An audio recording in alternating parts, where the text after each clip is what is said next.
Povo de Deus, boa noite, paz seja convosco. Eu dou graças a Deus pelo privilégio de estar junto com vocês para mais um culto de oração. É segunda-feira e como fazemos em todas as noites de segunda-feira, com raras exceções, obviamente, nós nos reunimos para orar. E por enquanto nós não estamos ainda nos reunindo presencialmente, mas estamos nos unindo pela fé, pela esperança, pelo amor e aproveitando essas ferramentas maravilhosas que nós temos, são as ferramentas de comunicação, e estamos juntos. Eu posso chegar a vocês, posso levar a palavra de Deus a vocês, porque eu creio no poder e na essência da palavra de Deus. Eu creio no poder da oração. Eu tenho dito e tenho reiterado. Eu creio que a oração da fé, ela produz resultados maravilhosos na nossa vida, transformam a nossa jornada. Aquele fardo pesado passa a ser um fardo menos pesado, mais leve.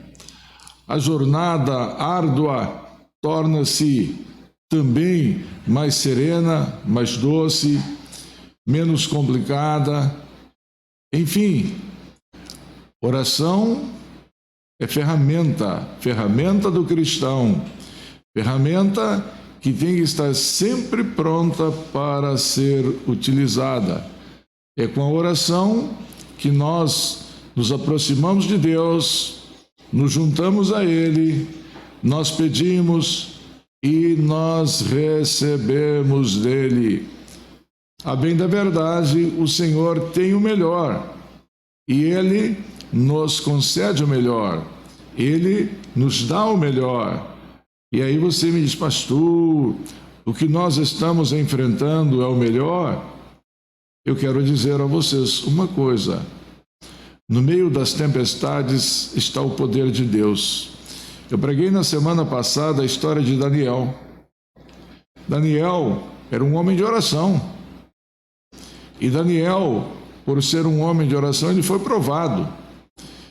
E quando pensaram colocá-lo no inferno, destruí-lo, ele passou, creio eu, a noite mais memorável da sua vida aqui na terra, porque ele passou esta noite na companhia de um anjo de Deus.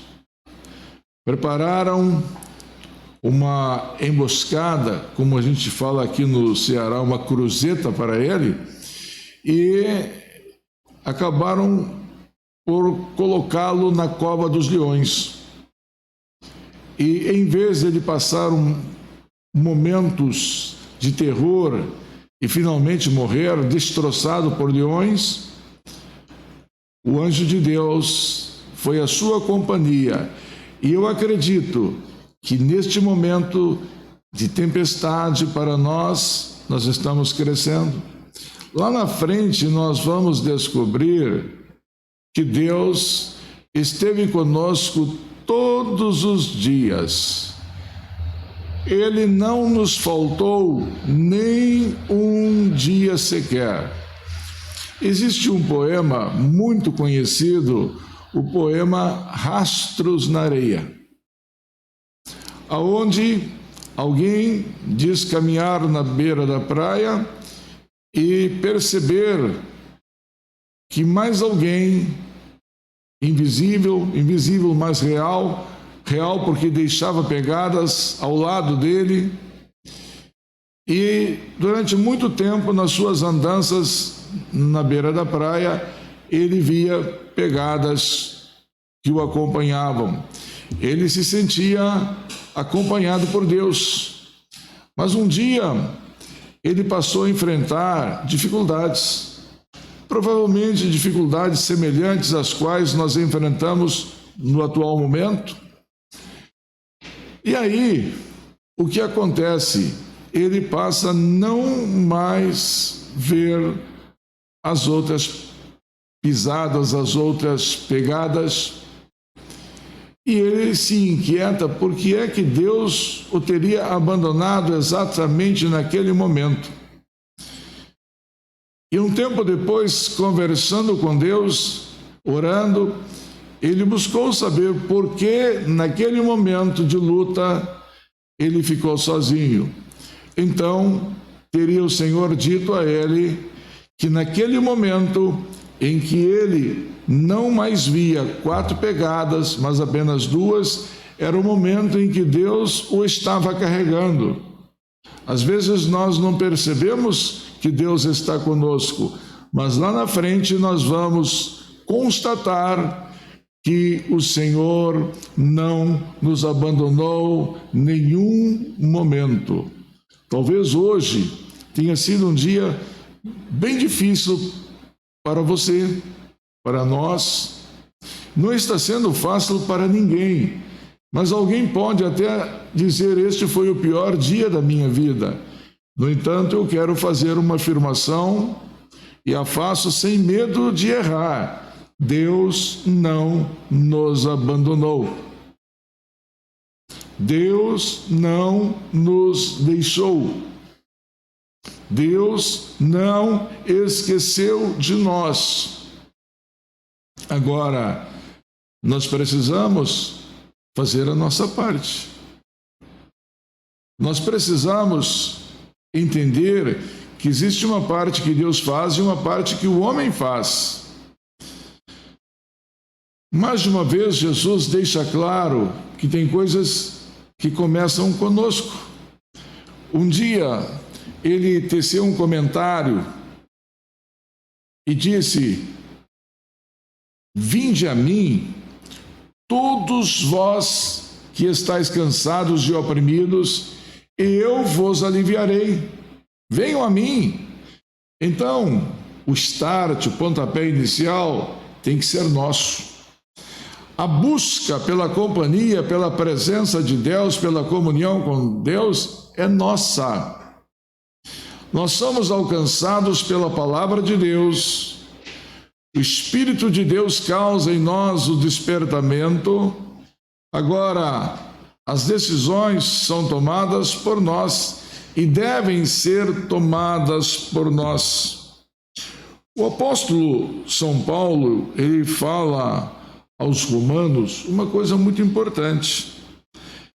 E ele fala de nova vida com Cristo. E começa dizendo assim: portanto, irmãos, pelas misericórdias de Deus, peço que ofereçam o seu corpo como sacrifício vivo, santo e agradável a Deus. Este é o culto racional de vocês. E não vivam conforme os padrões deste mundo, mas deixem que Deus os transforme pela renovação da vossa mente, para que possais experimentar qual é a boa, agradável e perfeita vontade de Deus. Voltando, o Senhor quer que compareçamos perante Ele com um sacrifício vivo, santo e agradável, que é um culto racional. Na verdade, Deus não está pedindo flagelos ou mutilações. Ele está pedindo apenas que o cultuemos sem exageros, sem heresias, buscando o entendimento real da sua santa palavra. Então, este é o culto racional do nosso dia a dia, que tem que ser buscado, que tem que ser procurado. Eu não posso ser como um menino levado por qualquer vento de doutrina, por qualquer novidade. Eu, nesta caminhada com Cristo Jesus, eu já ouvi cada besteira, cada bobagem.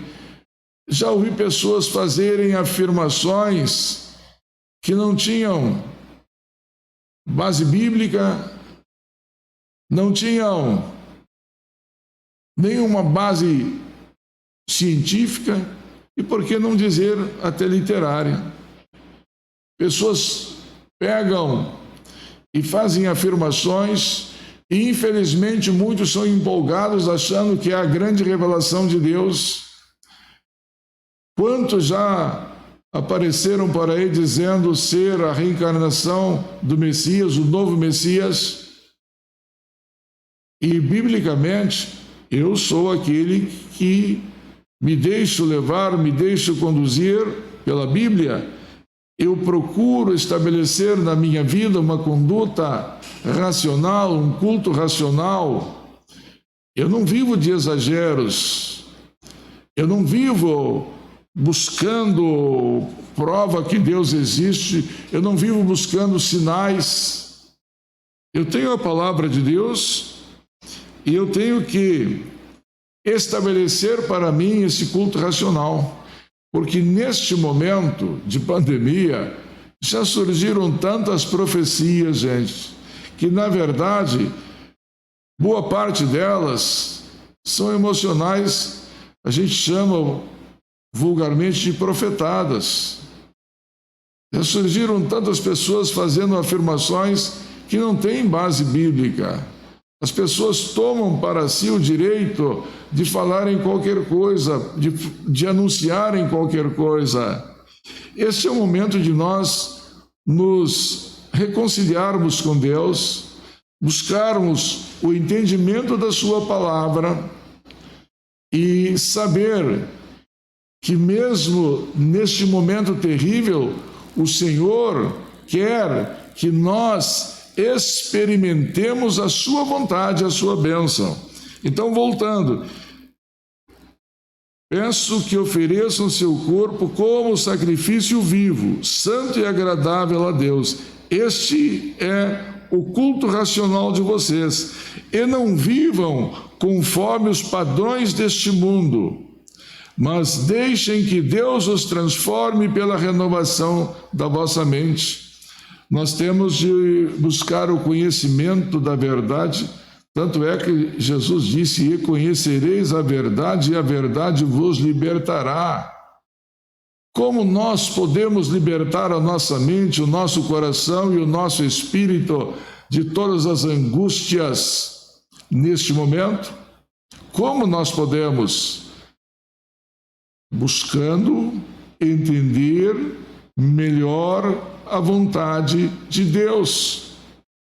Tem muitos que ficam dizendo que Deus está castigando a humanidade, que foi Deus que criou a pandemia. Eu penso que Deus tenha permitido, porque nada acontece sem que Deus permita. No entanto, daí eu fazer uma afirmação que Deus está mandando é uma temeridade.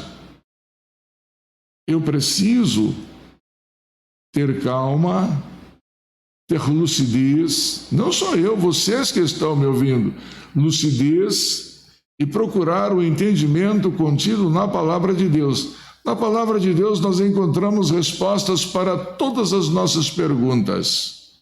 Perguntas pertinentes, obviamente, perguntas adultas que se coadunam com a vontade de Deus e com o propósito de Deus para a nossa vida.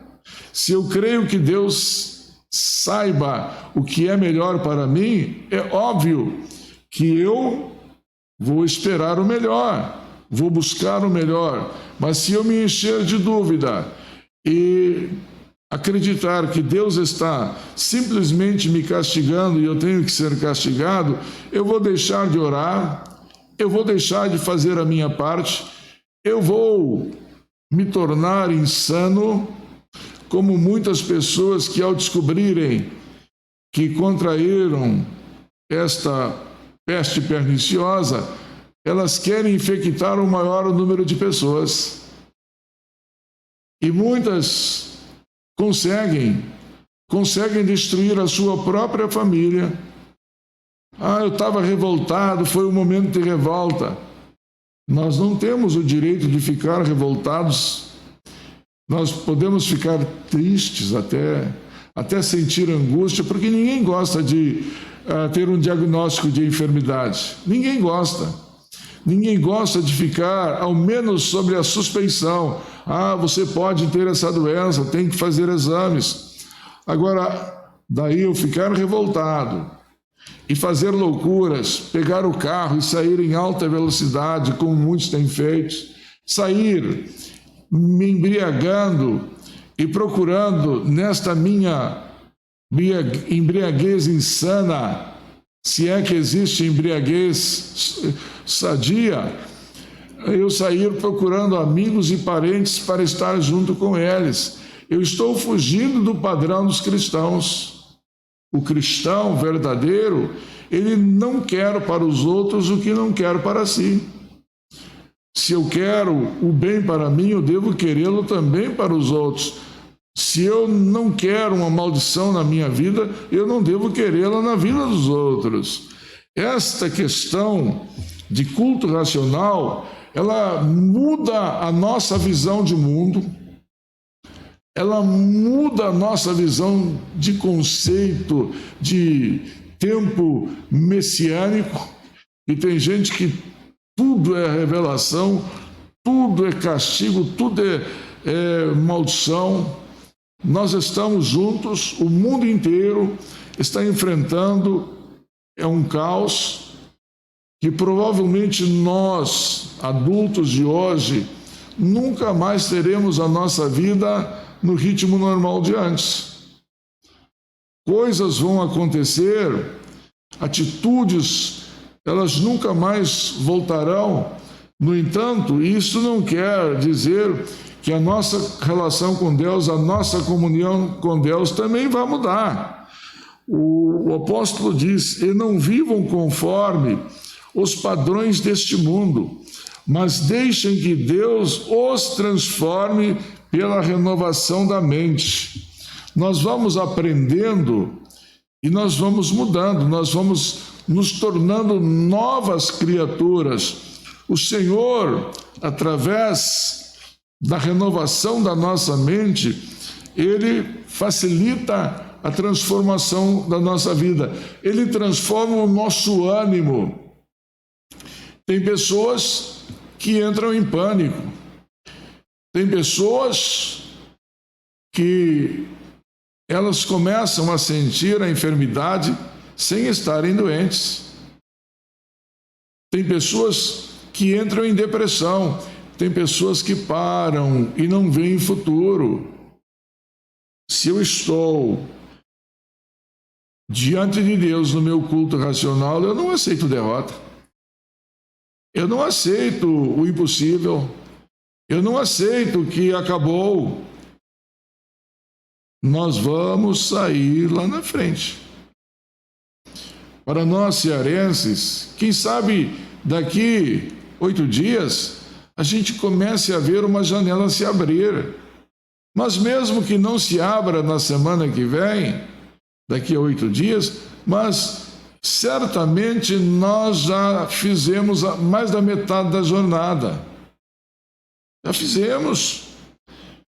Nós não estamos travados. Vamos olhar para frente e para isso a gente precisa levantar a cabeça. Olhar para frente, encarar a vida e dizer que nós vamos sair lá na frente muito melhores. Que nós vamos superar esta maldição, esta tempestade, como queiram dizer. Vamos superar. Você que está me vendo, daqui a 2, 3 meses você dirá: pastor, o senhor falava e eu achava tão difícil, eu achava tão longe, eu achava tão impossível.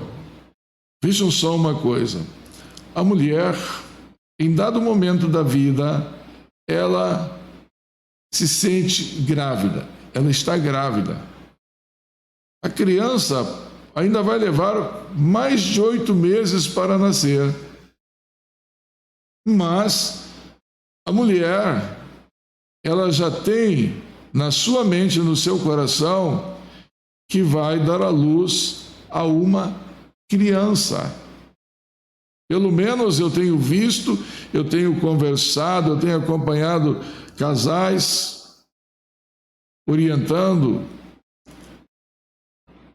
na minha clínica pastoral, e todas as mulheres esperam uma criança, um menino ou uma menina.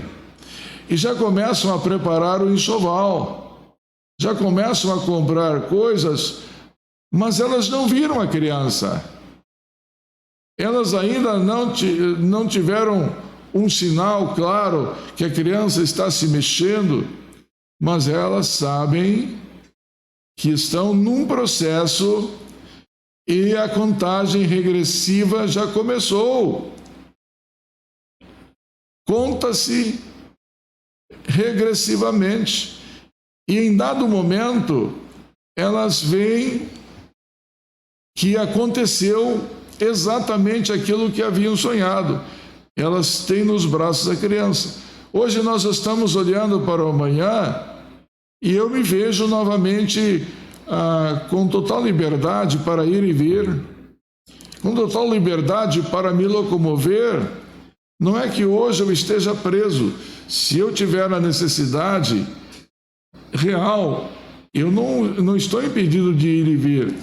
Só que, pela questão da prudência, eu tenho que evitar de andar para cima e para baixo. Como a gente costuma dizer, eu tenho de evitar de ficar batendo pernas. Tem gente que, sem ter o que fazer, sai, sem rumo.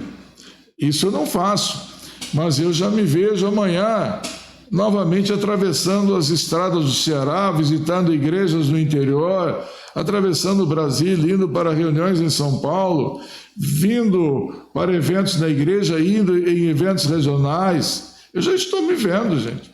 Às vezes, eu fico dentro da igreja sozinho, eu fico triste. Ontem, eu fiquei triste, igreja escura. Hoje de manhã também eu fiquei um pouco triste, igreja vazia. Mas eu olho para os bancos e, na minha imaginação, na minha fé, eu os vejo cheios, eu os vejo lotados. Quando vai ser isso, eu não sei, mas a minha fé me permite ver. Isto é uma coisa que vem acontecendo, não é de agora. Esta relação com Deus, esta mudança de mentalidade, é uma coisa que vem acontecendo no longo dos tempos.